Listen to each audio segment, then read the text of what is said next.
1월 14일 목요일 날마다 말씀과 함께 100일 가정 예배를 시작합니다. 다 같이 주님 가르치신 기도합니다. 하늘에 계신 우리 아버지, 아버지의 이름을 거룩하게 하시며 아버지의 나라가 오게 하시며 아버지의 뜻이 하늘에서와 같이 땅에서도 이루어지게 하소서. 오늘 우리에게 일용할 양식을 주시고 우리가 우리에게 잘못한 사람을 용서하여 준 것 같이 우리 죄를 용서하여 주시고 우리를 시험에 빠지지 않게 하시고 악에서 구하소서. 나라와 권능과 영광이 영원히 아버지의 것입니다. 아멘. 찬송가 345장 캄캄한 밤 사나운 바람 불 때, 찬송가 345장을 부릅니다.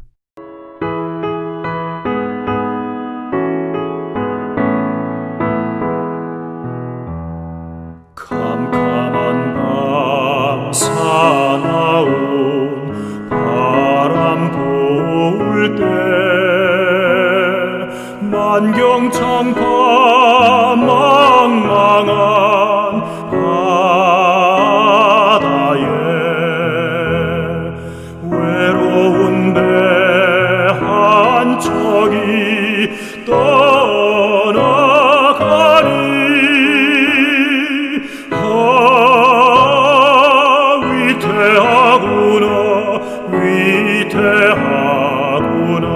위태하구나. 비바람이 무섭게 몰아치고 그 성난물 큰 파도 일 때에 저 뱃사공 어쩔 줄 몰라니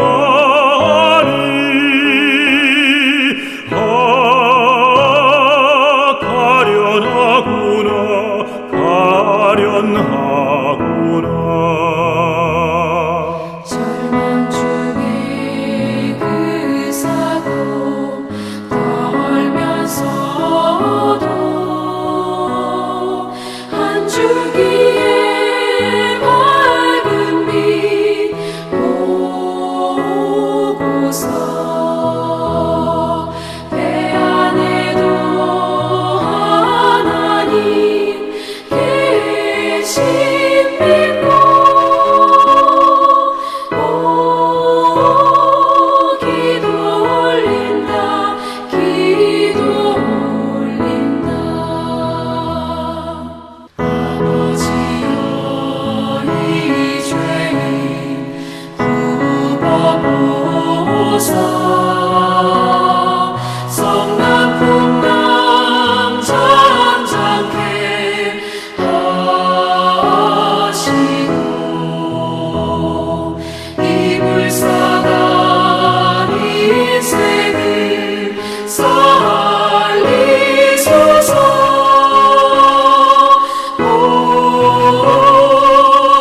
우리 하나님, 우리 하나님, 오직 바람도 험한 큰 물결이 제 아무리 성내어 덮쳐도 권능의 손 그노를 저으시니 오 잔잔한 바다, 잔잔한 바다. 이 시간 우리에게 주시는 하나님 말씀은 고린도후서 10장 1절로 8절 말씀입니다. 신약성경 고린도후서 10장 1절로 8절 말씀을 한 절씩 교독합니다. 제가 전체를 읽겠습니다.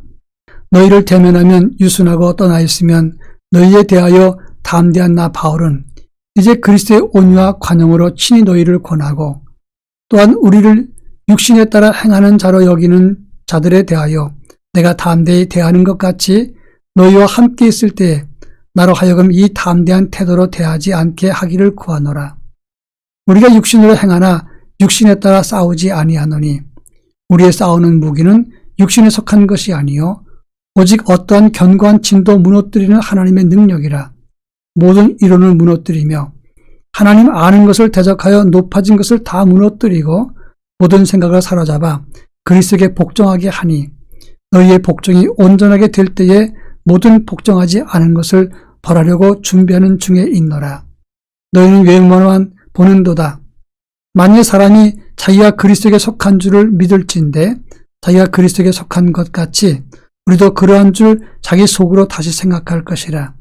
주께서 주신 권세는 너희를 무너뜨리려고 하신 것이 아니요 세우려고 하신 것이니 내가 이에 대하여 지나치게 자랑하여도 부끄럽지 아니하리라. 아멘. 우리가 주의 일을 하거나 하나님의 교회의 일을 앞장서 섬길 때 그런 사람들의 특징은 온유와 겸손 그리고 유순한 것입니다. 그렇게 유순한 성격을 가지고 온유하게 대하다 보면 사람들이 오해를 할 때가 있습니다. 때로 교인 중에서 성격이 센 사람들이 만만하게 보고 함부로 대할 때가 있다고 하는 것입니다. 오늘 본문에서 말하는 사도 바울과 고린도 교회 거짓 선생들과의 관계가 바로 이것을 말하고 있는 것입니다. 바울은 고린도 교회를 세우고 그리고 그들을 든든히 세운 다음에 전도 여행길을 떠나서 그곳을 떠났습니다. 그런데 그 후에 거짓 선생들이 들어와서 교회를 무너뜨리기 시작했습니다. 그리고 선동하는데 바울은 사도가 아니다. 편지나 글은 대단히 당당한 것 같아도 실제 보면 별것도 아니다 라고 이야기를 했습니다. 실제로 바울은 대머리에 못생겼고 말도 잘 못했다고 합니다.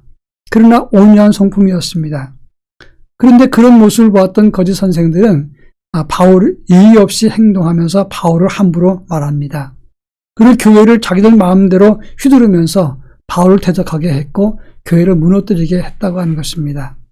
바로 이런 것에 대해서 바울은 참 사도답게 영적 권위를 가지고 말한 것이 고린도후서 10장의 내용인 것입니다. 이 본문을 통해서 우리가 믿음 생활할 때 어떤 것을 주의해야 되는가를 함께 살펴보도록 하겠습니다. 먼저 1절과 2절 말씀에서는 바울이 말합니다. 너희를 대면할 때 유순하고 떠나 있으면 담대한 나 바울이 말하노라 이렇게 말했습니다. 그러면서 내가 그리스도의 온유와 관용으로 친히 너희를 권한다라고 말씀했습니다. 2절에서는 내가 너희와 함께 있을 때 나로 하여금 담대한 태도로 대하지 않게 하라 이렇게 말했습니다.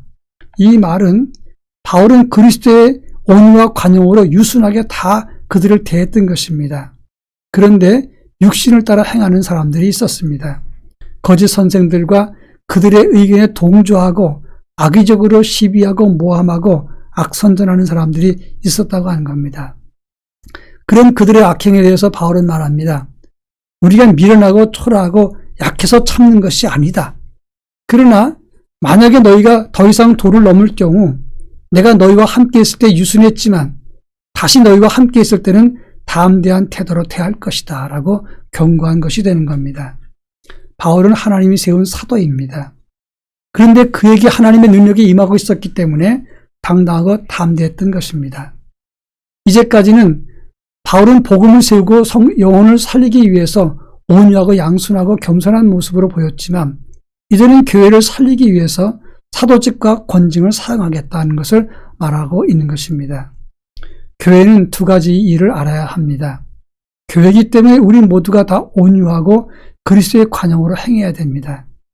그러나 그렇다고 해서 어긋나고 제멋대로 행하는 사람까지 다 받아주라고 하는 말은 아닙니다. 사랑으로 행하되 하나님의 눈과 하나님의 심판과 징계가 있다는 것도 알아야 된다 하는 것입니다. 그런가 하면 3절과 4절에 보면 바울은 말합니다. 우리가 육신으로 행하나 육신에 따라 싸우지 않는다. 우리의 무기는 싸우는 무기는 육신에 속한 것이 아니라 하나님께서 주신 무기가 있다고 말씀을 하고 있는 겁니다. 육신에 속한 무기는 무엇을 의미하는 겁니까? 혈기, 고집, 헛소문, 악의에 찬 비방, 거짓말 이렇게 세상 사람들이 쓰는 육신의 무기들이 있습니다. 그러나 바울은 말합니다. 우리는 육신에 살지만 육신의 무기가 아니라 어떠한 진도 무너뜨리는 하나님의 능력이 있다고 말을 했습니다. 여러분, 하나님의 무기가 무엇을 말하는 것입니까? 바울이 손을 들어 기도하면서 저 사람은 죽으라 그러면 죽는 그런 무기입니까? 그런 무기가 아닙니다. 하나님의 판단과 눈과 하나님이 살아계시다는 그 확실한 증거, 이것이 바울에게 있었고 우리에게 임하는 하나님의 무기가 되는 것입니다. 교회는 그리스도의 몸입니다. 사람의 감정과 고집과 삐뚤어진 혈기 때문에 교회가 어려움을 당하면 하나님은 반드시 갚아주십니다. 왜냐하면 그리스도의 몸이고 예수 그리스도를 십자가에 죽게 만들어서 세운 것이 교회이기 때문에 그렇습니다. 많은 교회 성도들이 갈등이 있을 때 하나님 눈 무서운 줄 모르고 자기 성질대로 행하는 경우가 참 많습니다. 중요한 것은 하나님이 손대시면 그 누구도 심판을 면할 길이 없다는 것을 알아야 하는 것입니다.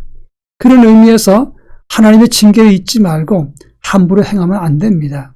이것은 주의 종도 사역자들도 성도들도 다 마찬가지가 되는 것입니다. 마지막 8절에 보면 바울은 하나님이 주신 사도의 권세를 무너뜨리는 데 쓰는 것이 아니라 세우는 데 쓴다고 말씀을 했습니다. 그 당시 거짓 선생들은 바울을 모함하면서 교회를 어렵게 하면서 교회를 무너뜨렸습니다.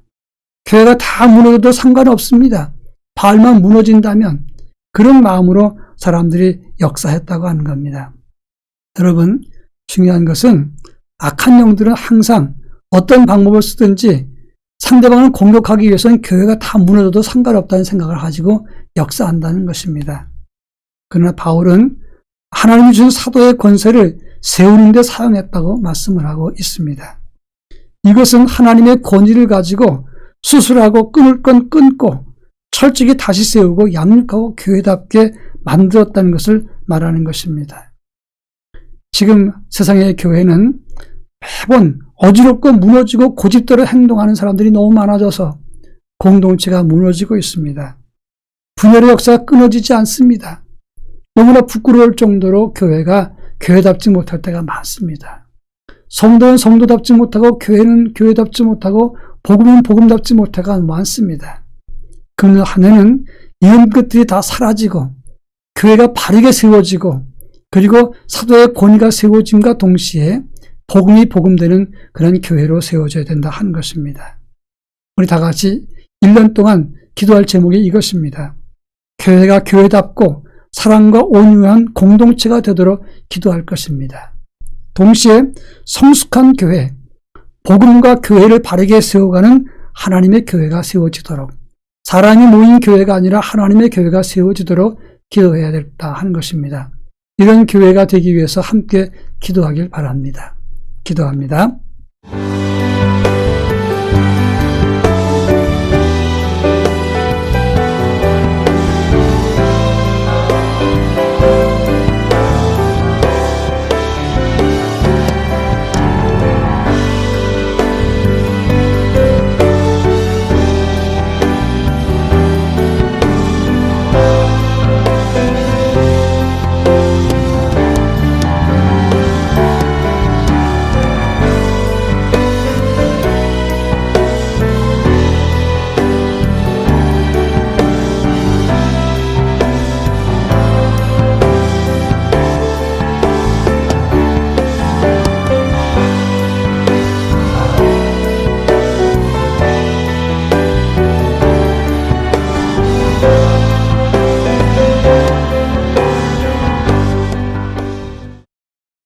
사랑 많으신 하나님 아버지, 교회가 교회답도록 사랑과 온유와 양순함과 겸손함이 가득한 교회가 될 수 있도록 은혜를 덧입혀 주옵소서.